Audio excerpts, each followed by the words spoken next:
You will hear a conversation between an assistant at a community centre and a man who wants to join some evening classes. First, you have some time to look at questions 1 to 6. Hello, Eastwood Community Centre. Oh, hello. My name's Andrew Dyson. I'm calling about the evening classes you offer. OK, Mr Dyson. Are there any classes in particular that you're interested in? Yes, you've got a class called Painting with Watercolours, I believe. That's right. It's a popular class, so this term it'll be moving to the hall, so they've got more room. Right. I know it's on Tuesdays, but what time exactly? It was 6:30 last term, but let me just have a look at the details. OK, it'll be 7:30 this time. Probably it suits more people. Well, it's my wife who's really interested, and that'll be good for her because she's home from work by 7:15. That'll give her just enough time to get there. What does she need to bring? OK, well, paints are provided by the tutor, I know that. The information says she'll need just a jar for water and some pencils for drawing. There are also lots of aprons here, so she needn't worry what she's wearing.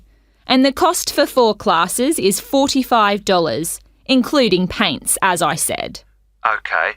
Now, we're both quite keen on the Maori language class. There are spaces on the next course, so you could join that. Oh, good. Which room will that be in? When you come in through the entrance of the community centre building, you'll need to go straight up the stairs in front of you, all the way to the top, and it's the small room you'll find there. I see.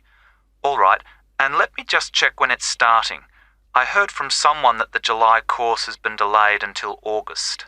I'm afraid so, and we're halfway through the June course at the moment, so there's not much point you taking that.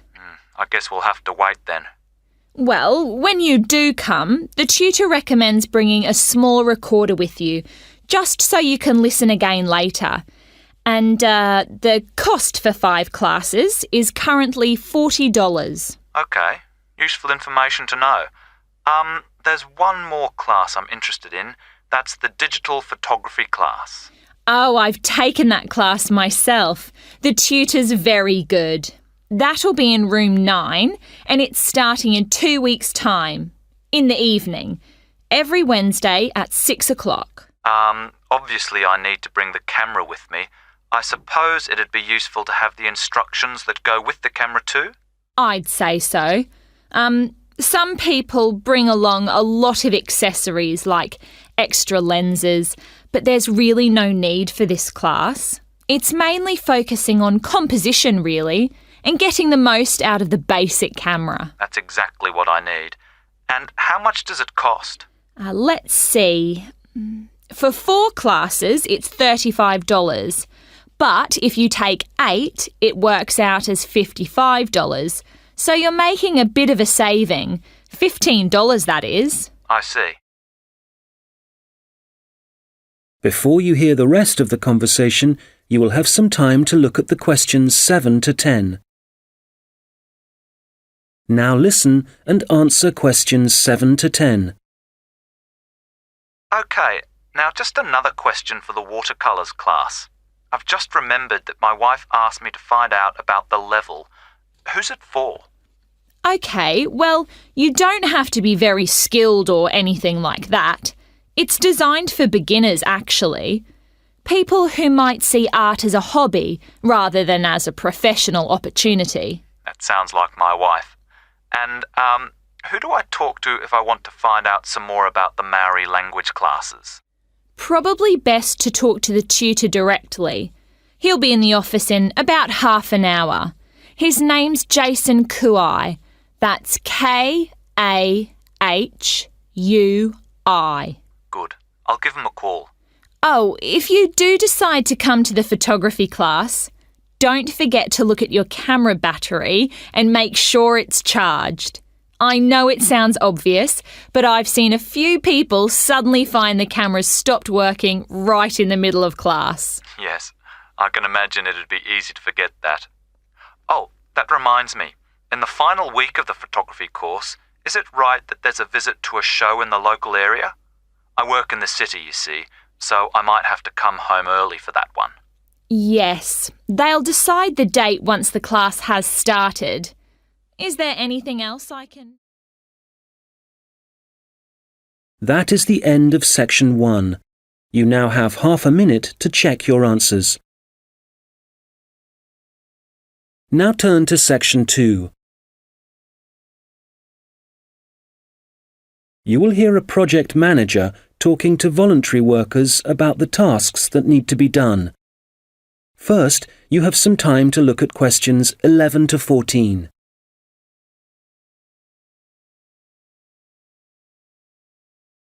Good morning. It's great to see so many people here. Thank you all very much for coming. Well, as you know, the community gardens at Hadley Park are really not looking as good as they should. Quite bad, really. And although the local council has a budget to deal with some of the problems, we do need volunteers for other tasks. If you don't mind, I'm going to divide you into 2 groups. So everyone on this side of the room is Group A, and the rest of you are Group B. So, Group A, there are a couple of things we'd like you to help with. First of all, don't worry about any litter or empty bottles you see lying about. One of the local schools has offered to help out with that as part of their own environmental project. The priority for you will be to give us a hand with the new wooden fencing. It needs constructing along parts of the bicycle track, as there are parts which have now fallen down or broken, as I'm sure you've seen. You've probably also noticed that some of the pathways that come from the bicycle track are quite narrow, and there are plans to make them wider, but the council will be dealing with that later in the year.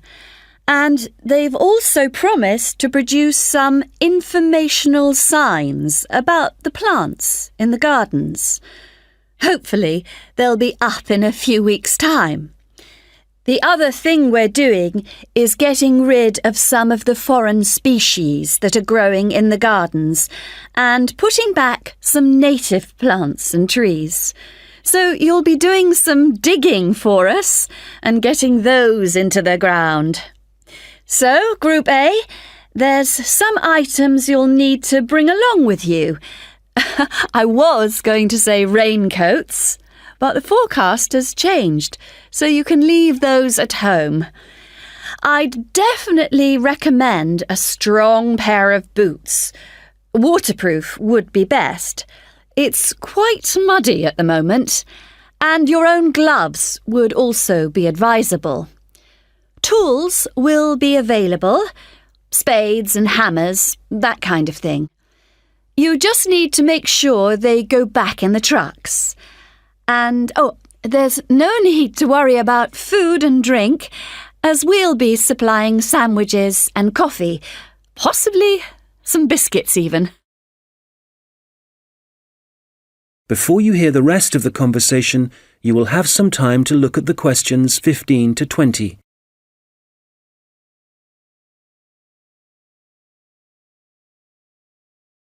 Now listen and answer questions 15 to 20.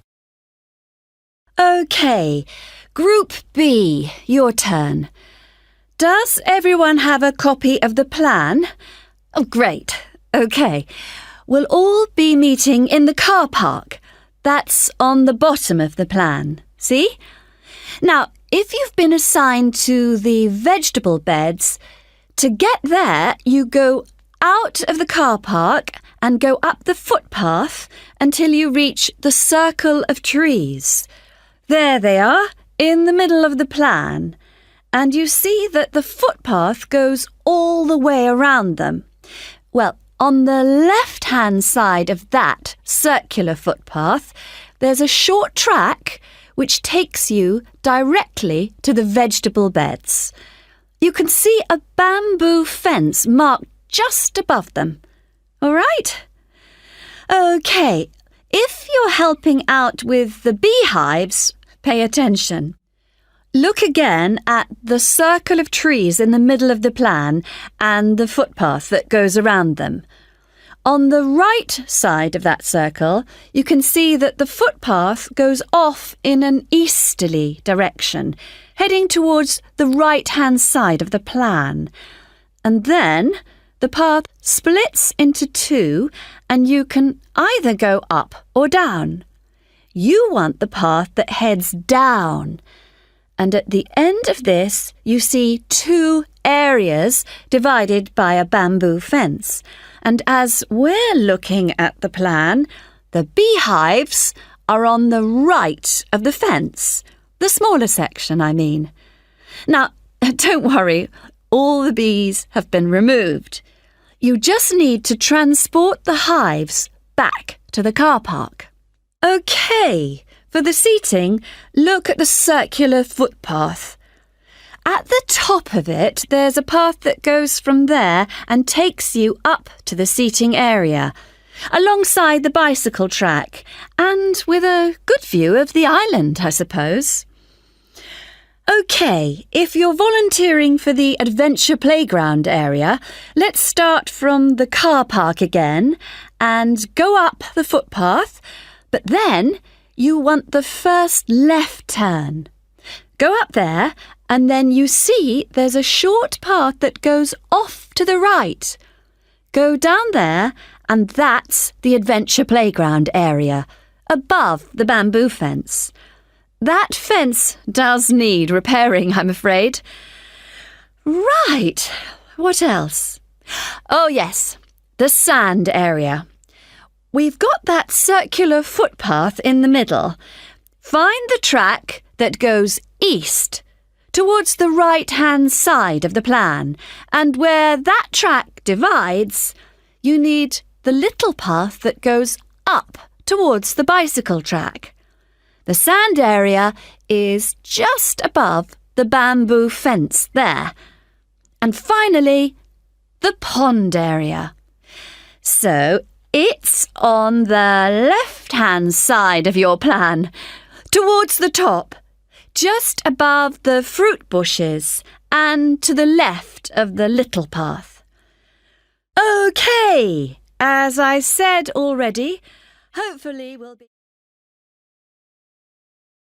That is the end of section 2. You now have half a minute to check your answers. You will hear two students discussing an assignment. First, you have some time to look at questions 21 to 25. Hi, Melanie. What did you think of the assignment that we got today? It looks interesting, doesn't it? Yes, Ellen.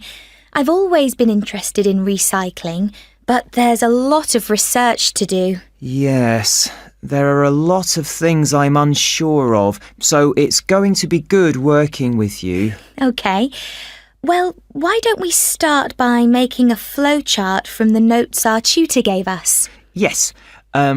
So, on one side we could have the paper production cycle, here on the left, and on the other side the recycling. Good idea.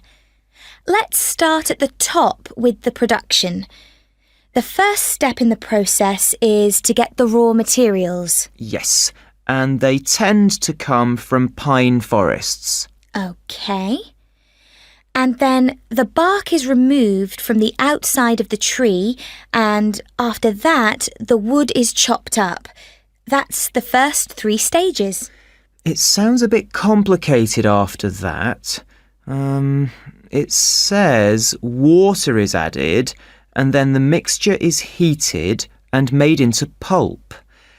This will be the thick paste that is used to make paper. Yes, you're right, because after that they use a machine to make the paper, and we can put that right in the centre of the flowchart, because it's also where the recycled paper joins the process. Yes.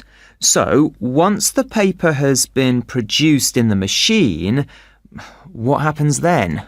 Well, I think we should write print as the next step, because this is when newspapers, magazines, etc. are produced. And we could also add that they have to be distributed to stores and people's homes. Right. Then the recycling bit starts. The old paper's collected, and then it says it's taken somewhere so that someone or something can sort it. I imagine there are different kinds of paper, or things like paper clips that need to be removed. Yes. Let's have a step after that. Now, how did our tutor say they do this? Oh yes, it involves chemicals. So, how is your chemistry? Well, not very good, I'm afraid. But this is how they remove ink. So, this is definitely going to need a bit of research. Right. The last step in the recycling section is similar to the last step in the production process, with heating and pulping, before the cycle begins again. Now listen and answer questions 26 to 30. So, I think going through the processes helped. Now we need to decide how we're going to do this assignment. Yes. I guess what we need to do is take the processes and divide them up between us. But we could start thinking about an introduction. Yes, okay. Well, I can start doing that. I think I have enough to go on already. Good. And there are a few areas where we need a lot more information. I think I'll start with something easy. Let's say the paper collection. I could go to the resource centre to do some research. Well, I think a better idea would be to approach someone who's involved in the process. What about contacting the council? Oh, good idea. Yes, I'll do that instead. They're bound to have some information. And I know just the thing to add to our work to make it even more interesting. And what's that? Well, in my last assignment, I added a few pictures, and the feedback I got was that this wasn't academic enough. So what might really bring it to life would be to include some data, provided we can find some. Yes, that sounds excellent. Well, we certainly have a lot to do, and not much time to do it in. You're right. I think we have about 5 weeks, so I suggest we create a plan of work today. The end of the month is nearly 3 weeks away, and then we have a few days holiday. Yes, so let's see if we can get the first draft done by then, so we can take a short break. OK. Then after the break, we'll have just over a week to complete it. I wonder if we could get someone to review our work for us a few days before the deadline, so we can make some final changes. What about your friend, Henry? Well, the best person would be our tutor. Henry's very good, but he's taking a whole week's holiday, and there won't be enough time when he returns. OK then, that's fine. That is the end of section 3. You now have half a minute to check your answers. Now turn to section 4. You will hear a lecture about hair. First, you have some time to look at questions 31 to 40. Now listen carefully and answer questions 31 to 40. Good morning, and welcome to this lecture on hair, which is a part of the human biology course. This lecture covers a number of facts about hair, its structure, and what can affect the general health of hair. So, first of all, what is hair and why do we have it? If we look back at our ancestors, we'll see that they had a lot more hair on their bodies than we do now. And there are, or were, two main reasons for having hair. One is to provide warmth, but as humans have worn clothes for many years, body hair has significantly reduced. The other is for protection. And again, this isn't as significant as it was once, but hair does still benefit areas of the body, such as the head and around the eyes. Now, hair, whatever it is for and wherever it is on the human body, is composed mainly of a protein called keratin. This, by the way, is also found in fingernails. In fact, it's keratin which makes them flexible, and without it they would be very rigid. Another interesting fact about hair is that it is very strong as iron, in fact. One single strand can support a weight of up to 100 grams. This may not sound all that much, but a full head of hair can support up to 12 tons, which is the equivalent of a couple of elephants, which is simply amazing. Though I advise you not to put this to the test. Humans lose up to 100 strands of hair a day, but we do have quite a lot of hair to start with. There's some variation depending on hair color, but for an average adult, the strand count is 100,000, so losing 100 a day is not too bad. Although this is the average, people with red hair have around 80,000 strands, black or brown hair 100,000, and blondes have about 120,000. So, hair used to be important for the reasons I mentioned earlier, but nowadays I'd say the main importance of hair is the fact that it is big business. Apart from the money involved in hair cutting, shaving, trimming, etc., a fortune is spent just on hair products. In the UK alone, consumers spend over £5 billion each year on these.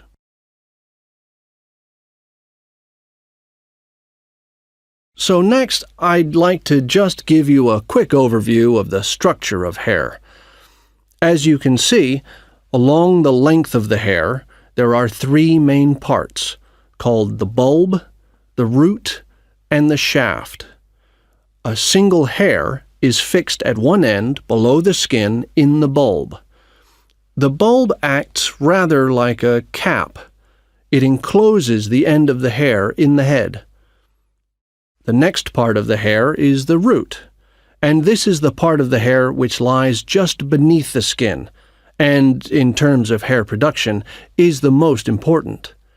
This can be considered the control center for each strand of hair, and is where the glands are found. These produce oil, which flows along the length of the hair, and the health of the root determines the overall health of the strand of hair. The last part is the shaft, and this is the hair which is above the skin, and is, of course, what we can see. Fortunately, this is not active, and I say fortunately because otherwise it would be very painful to have your hair cut. And finally, I'd just like to go over a few factors that impact on the overall health of hair. Like every other part of the body, our diet, that is, what we eat, is extremely important to the condition of our hair. But whereas a change in your diet to, for example, eating unhealthy foods will soon be noticeable in your skin, changes to your hair will take a lot longer. A change in diet today could take several months to have an effect on your hair. And so, what is the key to healthy hair? Well, eating a balanced diet is the most important thing. There are a number of vitamins that are vital for good hair health. The main ones being vitamins C, D, and E. And in a balanced diet, all these vitamins should be readily available. If you need a boost of vitamin C, for example, one of the best things to eat are blueberries. For vitamin D, the best examples are fish, mushrooms, and eggs. And for vitamin E, nuts and seeds. Right. So let's go on to what it